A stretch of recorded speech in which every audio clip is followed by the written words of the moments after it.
Kerosene છાંટે, કાં કૂવામાં પડે અને જિંદગી ટૂંકાવી દે. પછી છોડીને આવડે નહીં, સાનકી છોકરા રે નહીં, સાના અધવચ્ચે ઘર ભાંગે, પછી ખપ પડે ગઢી માના, પછી માને રોટલા દે. હવે તો કે મેં દારૂ મૂકી દીધો, હવે તો મૂકી જ છે ને બેટા મારા, કોઈ રોટલો કરી દે એવું નથી. અરે હોય તો જાળવી લેજો મારા રામ, કારણ કે દીકરી છે એ દીકરી છે, અદ્ભુત પાત્ર છે. એમાંય બાપુ આતારનો સમય મેં કીધું એમ થોડોક આમ થપાટ મારી ગયો છે. નગર આજથી હું તમને 30 થી 40 વર્ષ 35 વર્ષ પહેલાની વાત કરું. એક ગામમાં ગમે સમાજની દીકરી હોય અને એ સમાજની દીકરી કોઈ પણ નહીં હોય, અને બાપુ હારે જાતી હોય, જાન બાન ને આમ બાપુ તૈયારી થતી હોય, અને ઝાંપે આવે ને આખા ગામના 18 વણના જેટલા હોય ને, એટલે કે ફલાણા ભાઈની દીકરી જાય છે, બાપુ આખું ગામ જાય ઝાંપે. અને તમને કહું શું એની મારે વાત કરી, મને એમ થાય કે અત્યારે વાત કહેતા અમને શરમ આવે. તેથી બાપુ 18 વર્ષના માણસો હોય, બેનો હોય, ભાઈઓ હોય, ડોસીમાં હોય, ડોહા હોય, પણ બાપુ એવું એક પાત્ર ન હોય જેની આંખમાં આહુડો ન હોય. ફલાણા ભાઈની દીકરી પારે એવું માળો મૂકીને વયું ગયું, બાપુ આખું ગામ રોતું હોય એક દીકરી જાય. ઈ દીકરી, હું તો તમને મારી વાત કરું ને, હું આજે ગમે એની દીકરી લગ્ન કરીને આમ હારે જાતી હોય ને, હું કોઈ દી ઝાંપે નથી જાતો, કારણ કે હું દીકરીને અત્યારે ઠીક હવે બધા હી હાહાન કરતી કરતી વયું જાય, એટલે અત્યારની દીકરીને દુઃખ નથી, એમાં આપણે શું દુઃખ થાય. પણ નહીં કે એ વખતના સમયમાં બાપુ દીકરીનું વળાવતા હોય ને આખું ગામ હોય, પણ બાપુ હું ન જોઉં, કારણ કે હું જોઈ જ ન શકું. મને એમ થાય કે આહા કેવું પાત્ર, એક માન બાપે ઉછેરેલું પાત્ર. નાની એવી દીકરી હોય, પગમાં નાની ઝાંઝરી હોય, છમક છમક છમક છમક બાપુ એ ફરિયામાં ફરતી હોય, આમ દિવાલું ને એ ટેકા કરી કરી અને બાપા બાપા દાદા દાદા કરતી હોય, બાપાની મૂછું ખેંચતી હોય, બાપના આ વાળ ખેંચતી હોય. એ દીકરી બાપુ જ્યારે જાય ને તેથી માં આહુડા પી જાતી હોય, અને બાપ બાપુ ભાંગીને ભૂકો થઈ જાય. અરે મારી દીકરી, મારું પારેવું ઉડી ગયું. એક દીકરીના લગ્ન વખતે દીકરી જ્યારે વળાવે ત્યારે તમે જો આવા માંડવા શણગાર્યા હોય, તમે જો હારામાં હારા માંડવા શણગાર્યા હોય, ઢોલ વાગતા હોય, શરણાઈઓ વાગતી હોય, આખું ગામ ભેગું થયું હોય, જાન આવી હોય ને જાનૈયા હોય, આગળ આમ બળદ ગાડામાં જાન જૂતી હોય, અને આમ ઝાપે બાપુ વળાવા જાય. તેથી આમ વાહે વાહે વાહે પાછા વળે નજર કરજો, દીકરીના નાખેલા માંડવા રોતા હશે. માંડવા બાપુ, દીકરીની વિદાય તો વહમી છે રામ. શું બાપુ, સમર્પણની મૂર્તિ જેને કહેવાય, ત્યાગની મૂર્તિ. મારો કહેવાનો, અત્યારે તમે જો દીકરાના લગ્ન કરો ને દીકરાની વહુ આવે ને, 80 વર્ષની ડોશી હોય ને તો એમ કે હાલ હાલ ફલાણાની વહુ, દીકરાની વહુ કેટલું લઈને આવી છે, હાલ જોવા જાય. હવે જેટલું લઈને આવી એના કરતા જેટલું મૂકીને આવી એ જો ને. તું એક દી આ ગામની વહુ થઈને જ આવી હતી. અરે સમર્પણની મૂર્તિ. હું તો દીકરીઓને ખરેખર હું હાથ જોડીને કહું, તમે એક શક્તિનો અવતાર છો બાપ. તમે ધારો તો આજે બાળીને ભસ્મ કરી દો, પણ બાપુ બાપની આબરૂને ડાઘ લાગે એવું જિંદગીમાં પગલું ન ભરતા. એક ગામની માલિકો બાપુ 2 દીકરી હતી ને 2 બેનપણી હતી. એક ગામડાની તમને વાત કરું, એ 2 બેનપણીઓ નાની નાની 2 બાજુમાં રહેતી હતી, અલગ અલગ પાડોશીમાં. 2 બેનપણીઓ પણ રોજ ભેગી રહે. ઓલી દીકરીના ઘરે આ દીકરી ગયો ત્યાં ખાઈ લે, ત્યાં હુઈ જાય.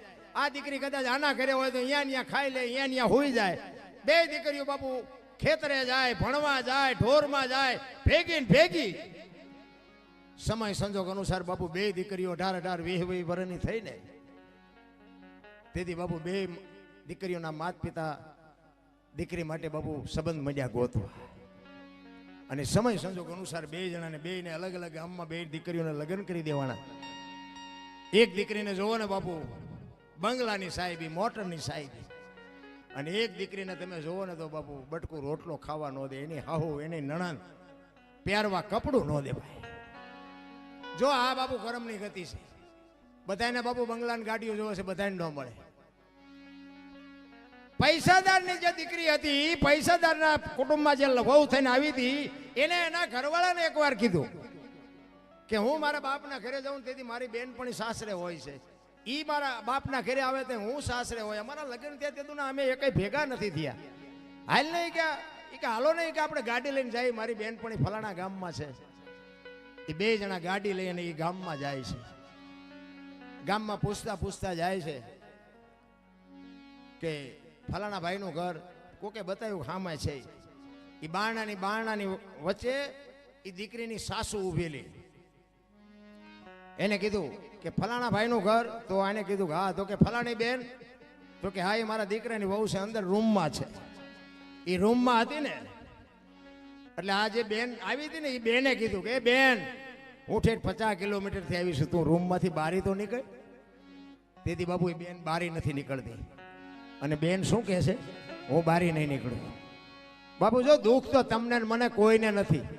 દુઃખના વાદળ તો બાપુજીની માથે સડ્યા હોય, જેને ભોગવ્યું હોય એને ખબર હોય. એ દીકરી ના પાડે છે કે હું નહીં નીકળું. કે પણ શું કામ?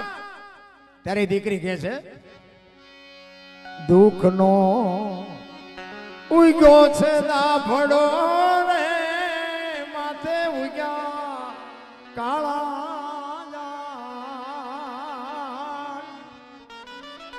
ઓરડો ઓઢીને ઊભી સખી કેમ આવું રે બા. ઓરડો ઓઢીને ઊભી સખી કેમ આવું રે બા. વિચાર કરજો. એ દીકરી કહે છે કે મારા શરીર ઉપર મારી હાઉએ પહેરવા લુગડું નથી રહેવા દીધું, હું બહાર કેવી રીતે આવું? બાપુ દુઃખના વાદળ કેવા ચડ્યા છે. અને એની બેનપણીને બાપુ આમ હયું થડાક ઉથડાક થડાક ઉથડાક. અરે તારી ભલી થા, દીકરીની આટલી કિંમત. પોતાનું તમામે તમામ છોડીને પારકા પોતાના કરે ને એક બટકું રોટલો ને એક લુગડું નો પહેરવા દે. તેથી એની બેનપણી કહે છે કે પણ તારા ઘરવાળાને કહે ને આવી જિંદગી શું કામ જીવાય, નોખા થઈ જાઓ. તેથી દીકરી બાપુ એને કહે છે એ માવડીઓ છે, એની માન પૂછ્યા વગરનો પાણી નથી પીતો, એ મારું શું સારું કરે. એટલે કહે છે નાની નણંદ છે લાડકી ને માથાનો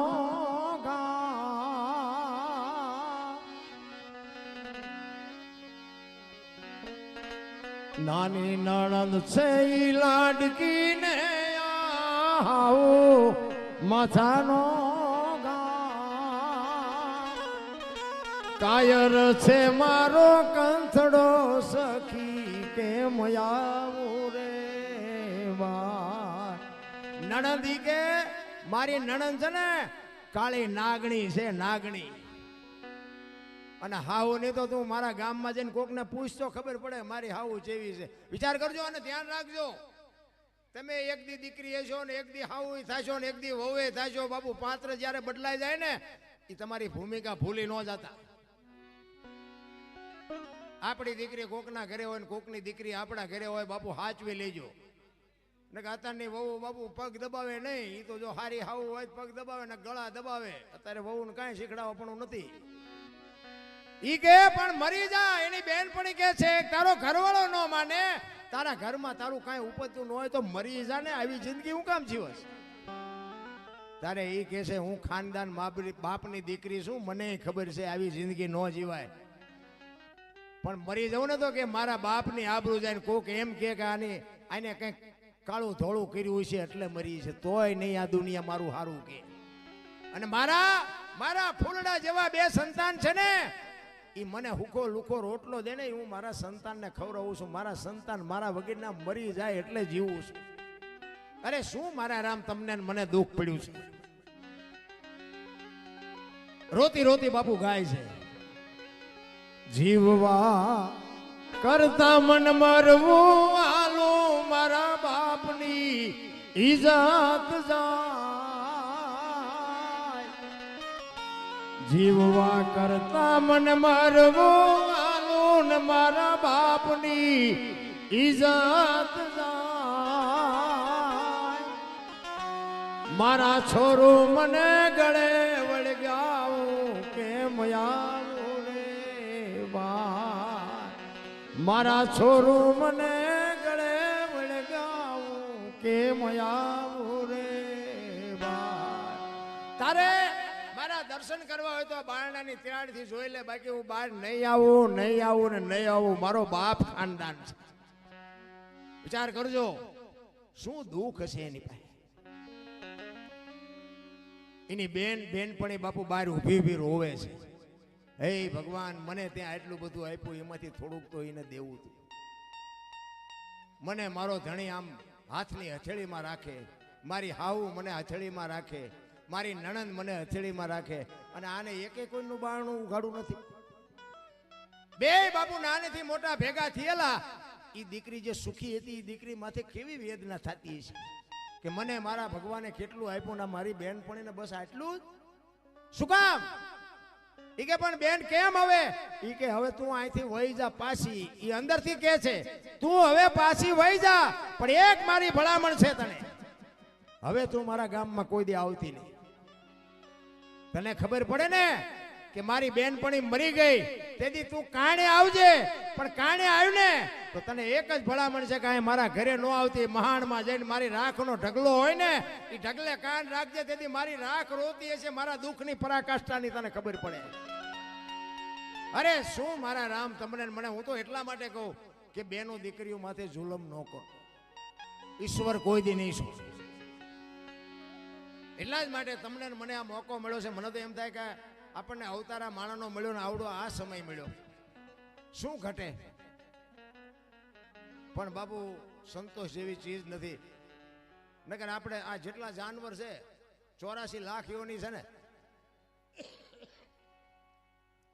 આપણી માં આપણને જેટલો પ્રેમ કરે ને એટલી જ બાપુ તમામે તમામ જીવ પોતાની માં, બધા જાનવર પોતાના સંતાનને પ્રેમ કરે. કૂતરા હોય, કાગડા હોય, ભેંસું, ભૂંડા ગમે હોય, આપણી જનેતા જેટલો આપણને પ્રેમ કરે એટલો જ ઈ કરે. પણ સદા એનો એ તમામે તમામ જીવનો કોઈ કુટુંબ પરિવાર ભાળ્યું? આ કાગડા ને ચકલા ને કબૂતરા ને બધા હોય, કોઈએ કીધું આ મારી હાળી થાય છે ને, મારો હાટું છે ને, મારી હાવું છે ને, કીધું કોઈ દી કોઈ? અને આપણે તો એવા ઘોસાણા છે ને માઇલભાઈ એવું બધું ગોટે સડાયું છે ને કે પ્રેમ જેટલો કરે એ કૂતરી વિયાણી હોય કોઈક દીક જાગ્યો પાય એટલે ખબર પડે કેવો માં પ્રેમ કરે છે. એ ખેતરમાં બાપુ ટીટોડી ઈંડા મૂક્યા હોય ને આમ હાથી હાલું જતું ને આપણે ન ભાળ્યા હોય ને તો એ બાપુ આમ પાખું પોળી કરે. હાથી હોય, બળદિયા હોય કે ટ્રેક્ટર હોય તોય આમ પોળી કરે કે મારા હું મારા સંતાન છે ઉભો રહે. બાપુ આવડું એક આવડું જનાવર હોય તો એના સંતાનને આટલો પ્રેમ કરે. આપણી માં આપણને નથી પ્રેમ કરતી. ઈ માને આપણે જો બાપુ મને તો વૃદ્ધાશ્રમમાં હું જોઉં ને મને એમ થાય કે આમ તો જોવા કેવા પાપ કર્યા છે એમને કે આવી પરજા મળી. પાછા એમ કહો અમારો છોકરો ડોક્ટર છે, અમારો છોકરો વકીલ છે. અરે તમારી ભલે હવે આમાં ભોગ કેટલો મા બાપે આપ્યો હોય છે, તોય બાપુ દીકરા દીકરીઓ કોઈ રાખવા રાજી નથી. આપણે ભલા બધી વાતો કરતા હોય, દાન કરતા હોય, પુણ્ય કરતા હોય, કથા કરતા હોય. હું તો એમ કહું તમારા ઘરે બધાના ઘરે નાનું એવું મંદિર તો ફોટો બોટો હોય ને, બધાના ઘરે હોય. મારા ઘરે છે અહીંયા આપણે રોજ હાંજ અવાર દીવો અગરબત્તી કરતા હોય ને, ચોખ્ખા ઘીનો દીવો આપણે કરતા હોય. તો હું તમને એમ કહું કે તમારે આખા ઘરના ને લગ્નમાં જવાનું હોય તો ડેલાને તાળું મારો બંધ કરી દો. તાળું જ માર્યું ને સ્વાભાવિક છે, ડેલાને તાળું જ મારવાનું હોય. તો હું એમ કહું છું કે 360 દી ઓલા દીવા કરી 2 દી ધ્યાન ન રાખી ડેલો ઉઘાડો રાખ્યો શું વાંધો? અને જો એ ધ્યાન ન રાખે તો ચોખ્ખું ઘી બાળવું શું કામ? છોકરાને ન ખવડાવે, લોટકા ન થાય. પણ ભરોસો જ નથી.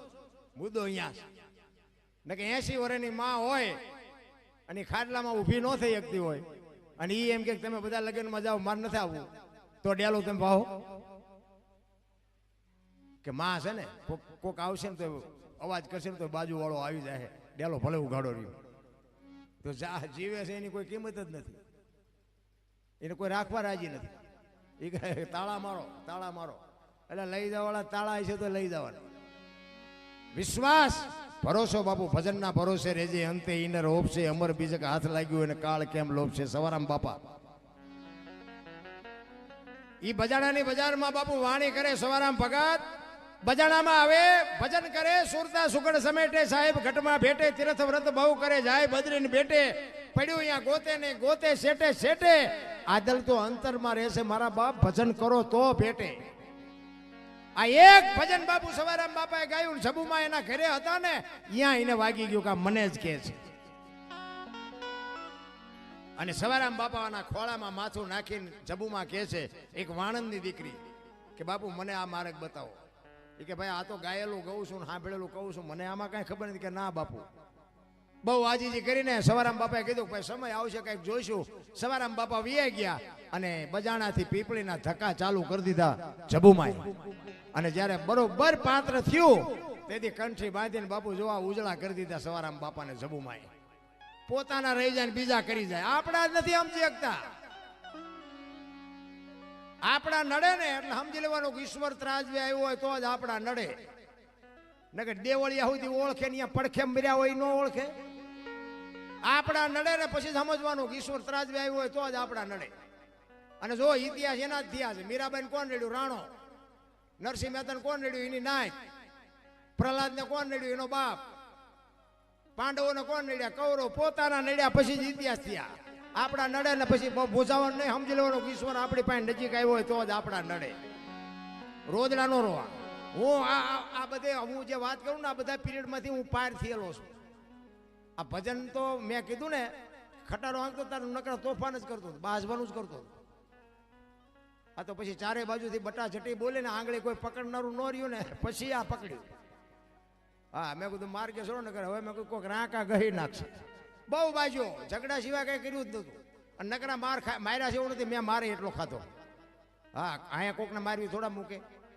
પણ કહેવાનો મારો મિનિંગ આપણે સલામ નથી કરી, કોઈને પગે નથી લાગી. પગે લગાય મારા માતા પિતાને, બાકી દુનિયાને પગે લાગવાનો કોઈ મતલબ જ નથી. ઠીક છે ભેખ હોય ને આપણે પગે લગાવી, ભગવાનની મૂર્તિ અહીંયા પગે લાગો, બાકી જ્યાં ત્યાં પગે લાગવાની વાત ન કરાય. ખોટી વાત છે. આ દુનિયા ઉપયોગ જ કરે છે. આપણું મન નથી માનતું. જેને માનતું હોય ને માને પગે લાગે એને આમાં કઈ વાંધો નથી. બાકી હું કોકના પૈસા કઢવી દેતો હતો. તમારા પૈસા બીજો નો આપતો હોય ને તો મારી પાસે આવે. એ કે ઓલો પૈસા નથી આપતો. હું એમ કહું મને કેટલા આપીશ?